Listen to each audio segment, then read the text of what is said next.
नमस्कार बच्चों। आज मैं आपको 10th क्लास के पाठ्यक्रम के बारे में बताता हूँ। यह है हमारी पुस्तक कक्षा 10 की क्षितिज अनिवार्य हिंदी। हमारी पुस्तक का नाम क्या है? क्षितिज। जब भी हम हिंदी अनुवाद करेंगे तो क्षितिज पुस्तक का नाम अवश्य लिखना है हमें। अब आगे देखिए इस पाठ्यक्रम में।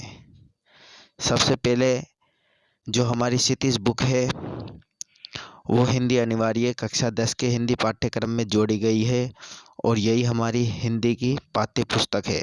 आगे देखिए कि माध्यम शिक्षा बोर्ड के अंदर इसे ही प्रमाणित की गई है। आगे देखिए ये हमारा पाठ्यक्रम है। अपठित अवबोधनम हमारा 8 नंबर का है, रचनात्मक 12 नंबर का, व्यवहारिक व्याकरण 12 नंबर का। पाठ्य पुस्तक जो क्षितिज है हमारी वो 48 नंबर की है, यानी कि इनका योग पूरा 80 हो गया। 20 अंक 17 अंक के जाएंगे, टोटल हो गए 100। लेकिन हमें 80 अंक में ही जो प्राप्त करेंगे उसी से हमारी परसेंटेज आगे बढ़ेगी। अब आप देखिए इसमें हमें 80 अंक के अंदर किस प्रकार से नंबर प्राप्त करने हैं। सबसे पहले देखिए ये जो हमारा डायग्राम है तो इसमें 3 घंटे और 15 मिनट का समय रहेगा। 80 का पूर्णांक रहेगा। 20 17 अंक है जो मैं पहले बताया था आपको, और पूरे पूर्णांक हो गए 100 नंबर का ये पेपर रहेगा हमारा। आगे देखिए इसके बाद हमारा जो पाठ्यक्रम है उसके सिलेबस के अंदर जो हमारी क्षितिज पुस्तक है उसमें कहाँ कहाँ से अंकों में हमें बढ़ोतरी करनी है उसके बारे में विस्तार से मैं आपको बताता हूँ।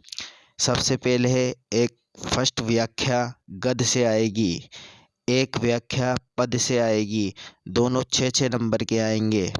इसके बाद देखिए 2 निबंधात्मक प्रश्न आएंगे, एक गद्य खंड से एक पद खंड से, जो होंगे 6 नंबर के, यानी टोटल 12 नंबर हो गए सिर्फ निबंधात्मक क्वेश्चन के।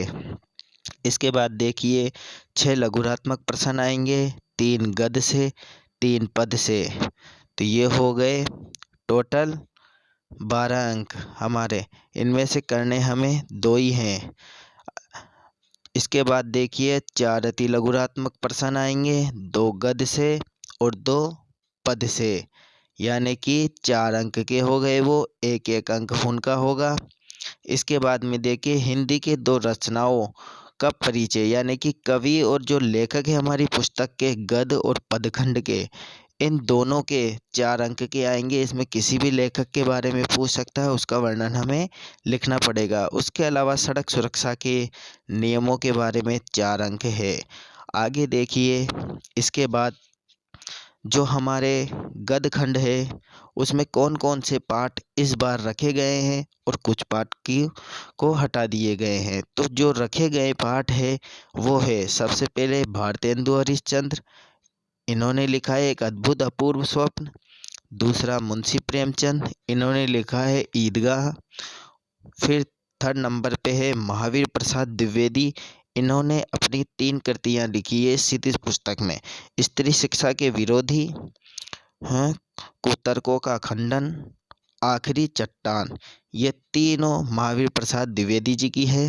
इसके बाद देखिए मोहन राकेश ने आखिरी चट्टान लिखी है। इसके बाद रामधारी सिंह दिनकर जी ने ईर्षा तू न गई मेरे मन से, ये कविताएं गदखंड के अंदर जो हमारी पाठ्य पुस्तक है उसमें है। इसके अलावा सड़क सुरक्षा शिक्षा, ये हमारा गदखंड हुआ बच्चों। इसके बाद देखिए आगे जो काव्य खंड है जिसे ही पदखंड कहा जाता है, इसमें सबसे पहले है सूरदास जी। सूरदास जी ने अपने जो पदखंड में लिखी है बुझत श्याम कौन तू गोरी, पहली ये है। उसके बाद मधुकर श्याम हमारे चोर, दूसरी ये है। और संदेश नी मधुबन कूप भरे, ये 3rd नंबर पे।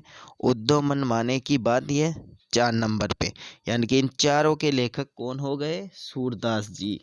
आगे देखिए तुलसीदास जी ने क्या लिखा है, लक्ष्मण परशुराम संवाद।